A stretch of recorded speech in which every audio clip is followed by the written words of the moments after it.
নমস্কাৰ ফ্ৰেণ্ডছ, টিয়কত অনুষ্ঠিত হৈ থকা দ্বিতীয় টিয়ক গ্ৰন্থমেলালৈ আমাৰ কাৱৈমাৰী উচ্চতৰ মাধ্যমিক বিদ্যালয়ৰ ছাত্ৰ ছাত্ৰীসকলক এটা সাংস্কৃতিক অনুষ্ঠান পৰিৱেশন কৰিবৰ বাবে আমন্ত্ৰণ জনাইছিলে আৰু আমি আজি এয়া সাংস্কৃতিক অনুষ্ঠানটি পৰিৱেশন কৰিবৰ বাবে ছাত্ৰ ছাত্ৰীসকলক লৈ আগবাঢ়িছোঁ। গতিকে আপোনালোকে শেষলৈকে ভিডিঅ'টো চাই আমাৰ ছাত্ৰ ছাত্ৰীসকলক উৎসাহিত কৰাৰ লগতে আমাকো কিছু আহ্লাদিত কৰিব বুলি অনুৰোধ জনালোঁ। মোৰ লগত আছে আমাৰ কোন আছে কৈ দিয়া?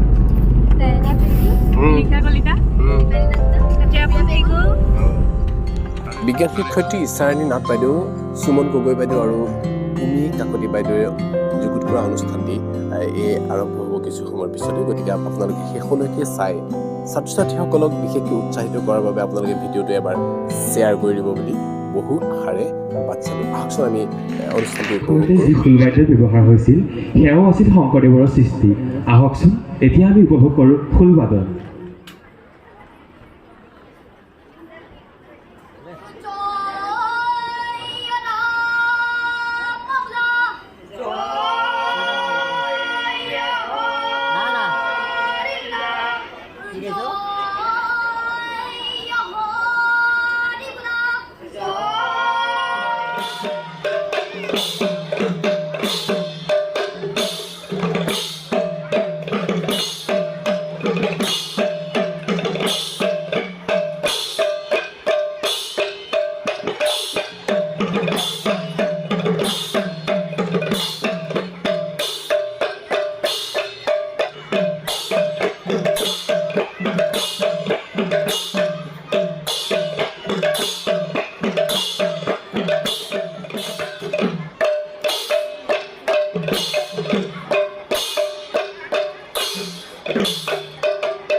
কালৰ সৰ্বোত্তম মহাপুৰুষ শ্ৰীমন্ত শংকৰদেৱৰ এক অনুপম সৃষ্টি হ'ল ভাওনা।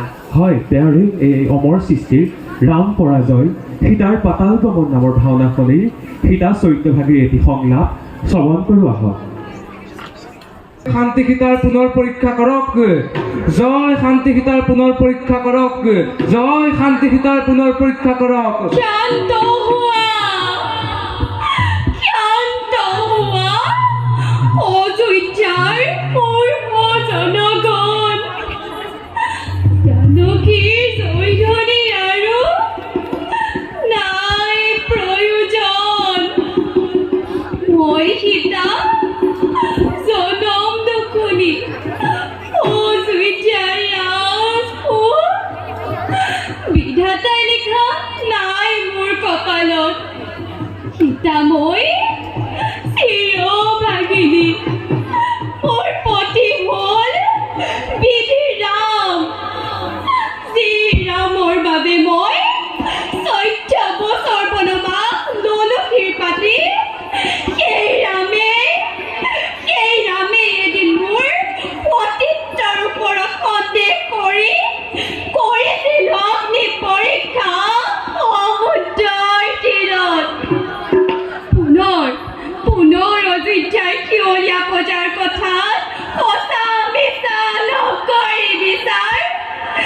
তুলনাৰে ঠেলি দিছিল মোক জনহীন অৰণ্যৰ মাজত।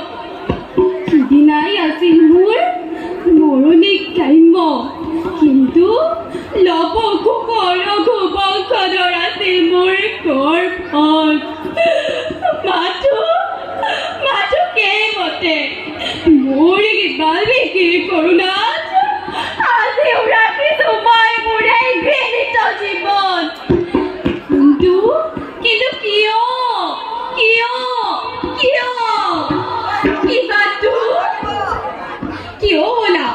কিয় হ'লা তুমি মোৰ প্ৰতি এনে নিৰ্মম ৰাঘৱ? অযোধ্যাৰ হিংসুকীয়া প্ৰজাৰ কথাকে বেদবাণী বুলি ধৰি লৈ সঁচা মিছা নকৰি বিচাৰ কিয় দিলা তুমি মোক জমৰ যন্ত্ৰণা? এই নেকি ৰামৰ ধৰ্ম? এই নেকি ৰাম প্ৰজানুৰঞ্জন? ধন্যবাদ। অন্য এক অৱদান হ'ল দিহানাম। পবিত্ৰ ভাদ মাহত আমি সকলোৱে নিশ্চয় দিহানাম শ্ৰৱণ কীৰ্তন কৰোঁ। এইবাৰ আমি অনুষ্ঠানটোত আগবঢ়াইছোঁ এটি দিহানাম। আহকচোন আমি সকলোৱে ইয়াক শ্ৰৱণ কৰি খন্তেক সময়ৰ বাবে ঈশ্বৰৰ সৈতে মিলিত হওঁ।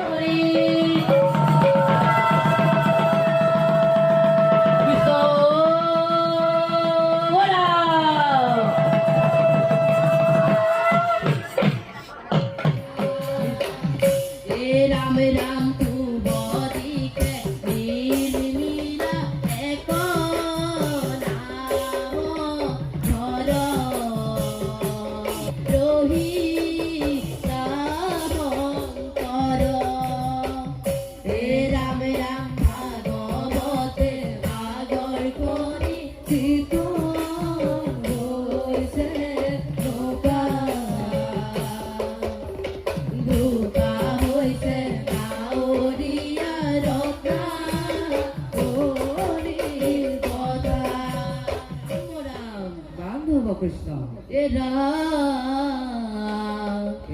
ৰাম দাপৰত শ্ৰীকৃষ্ণ কলিতে শংকৰ হৈছে এ গুৰুদেৱ নামে শ্ৰেষ্ঠ পন্থ ভক্ত তৰ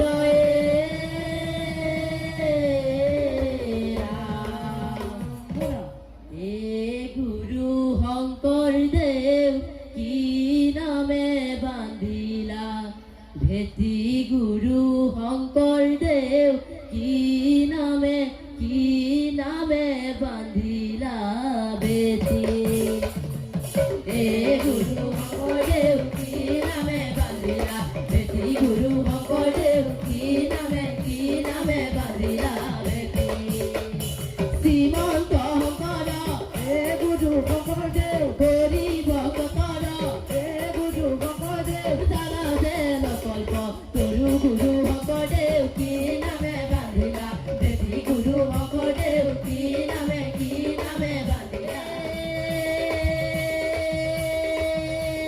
নাম তই হৰে কিয়ে জয় হৰি গোপাল গোবিন্দ ৰাম বান্ধৱ কৃষ্ণ। সংগীত জীৱনলৈ অৱদান অতুলনীয়। আহকচোন তেখেতৰ সাৱলীল কণ্ঠৰে এটি গীতেৰে আমি এটি সৃষ্টিশীল নৃত্য উপভোগ কৰোঁ।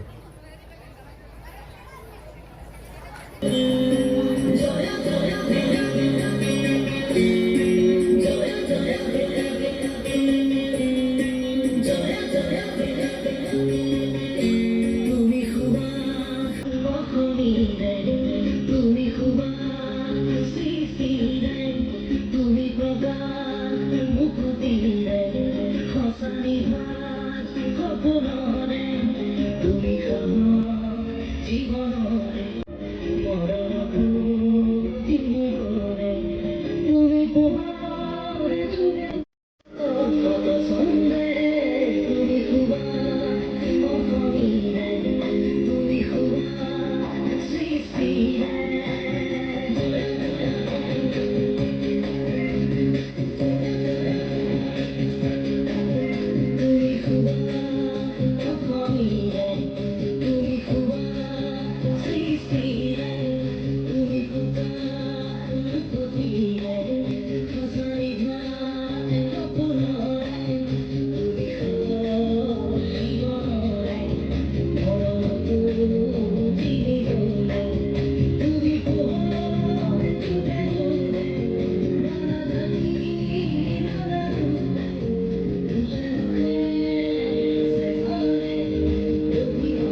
এতিয়া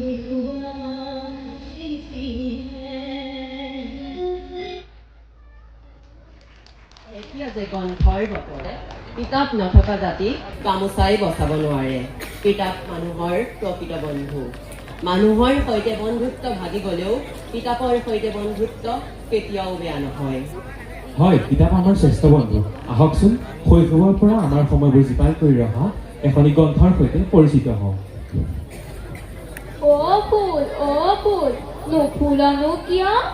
গৰুৱে যে আগ খাই, মই নুফুলিম কিয়? অ' গৰু, আগ খাও কিয়? গৰু ৰখীয়াই যে গৰু নৰখে, মইনো নাখাম কিয়? নমস্কাৰ, মই এখন সাধু কথাৰ পুথি। মোৰ নাম বুঢ়ী আই সাধু। মোৰ জন্মদাতা ৰসৰাজ লক্ষ্মীনাথ বেজবৰুৱা। মোক চাগে সকলোৱে চিনি পাইছাই। মোৰ সাধু কথাবোৰ অসমীয়া জাতীয় জীৱনৰ প্ৰাণ। অসমীয়া জাতীয় জীৱনৰ পুৰণি কালৰ পৰা আত্মপ্ৰকাশ আৰু আত্মাস্বৰূপ। মোৰ এটা বিখ্যাত সাধু হ'ল সেই যে হাতোনে মেলিবি ফুলুনি ছিঙিবি কৰে নাৱৰীয়া তই। পাত কাপোৰৰে লগতে মাহীয়াই খুন্দিলে তেজী মলাহে মই। হয়, তেজী মলা। আৰু এটা বিখ্যাত সাধু হ'ল সুৰ বতাহ চৰাই। মোৰ ধান নাখাবি তোক দিম গোটা কৰাই। ধানো খাম চাউলো খাম চম্পাৱতীক বিয়া কৰা ঘৰলৈ যাম। সকলোৰে নিশ্চয় মনত পৰিছে ন চম্পাৱতীৰ সাধু। মোৰ পুথিত থকা অন্য কেইটামান সাধু হ'ল কুকুৰীকণা, দীঘল ঠেঙীয়া, তীখৰ আৰু চুটি বাই, এজনী মালিনী আৰু এজোপা ফুল ইত্যাদি। মোৰ সাধু কথাৰ মাজেদিয়ে অসমৰ শিশুৱে যোৱা 113 বছৰে পাৰ কৰিছে ৰোমাঞ্চকৰ শৈশৱ। ঢেকীয়াই পেলালে থুৰ, মোৰ কথাৰ পৰিলুৰ, কলা মেকুৰীৰ বগা কাণ, হবে বোলে ৰাম ৰাম। ধন্যবাদ। নানা জাতি জনজাতিৰে সমৃদ্ধ আমাৰ অসমৰ সংস্কৃতি অতি ৰহণীয়। এই ৰহণীয়া সংস্কৃতিৰ অন্যতম মিচিং জনজাতিৰ এটি গুমৰাট নৃত্য উপভোগ কৰোঁ।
কিহৰ দুখীয়া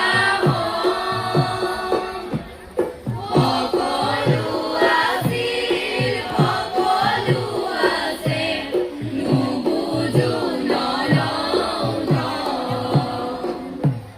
কাউৰীলে সৰু বৰ হয় কাউৰী মোমায়ে ক'লে ৰজা হৈ উৰা ৰজা হ'ব পাৰি ৰুদ্ৰ সিংহে দেখুৱালে দবদবা বাজত কণ্ঠ বাজত মৃদং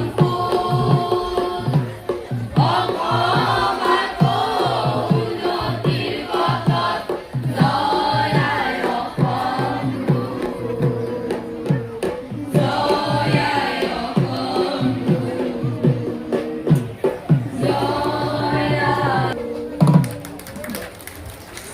সদুশেষত যথেষ্ট পিছপৰা আৰু বানাক্ৰান্ত অঞ্চলৰ কাৱৈমাৰী উচ্চতৰ মাধ্যমিক বিদ্যালয়ৰ ছাত্ৰ ছাত্ৰীসকলক তেওঁলোকৰ প্ৰতিভা বিকাশৰ বাবে যি মঞ্চ প্ৰদান কৰিলে তাৰ বাবে দ্বিতীয় গ্ৰন্থমেলাৰ সমূহ কৰ্মকৰ্তা তথা উদ্যোক্তা মণ্ডলীলৈ বহুত বহুত ধন্যবাদ লগতে কৃতজ্ঞতা জ্ঞাপন কৰিলোঁ আৰু লগতে সকলোকে অনুৰোধ জনালোঁ আমাৰ ছাত্ৰ ছাত্ৰীসকলৰ এই প্ৰতিভা বিকাশৰ বাবে আপোনালোকে এবাৰ ভিডিঅ'টো নিজৰ ৱালত শ্বেয়াৰ কৰি দিব বহুত বহুত ধন্যবাদ জয় আই অসম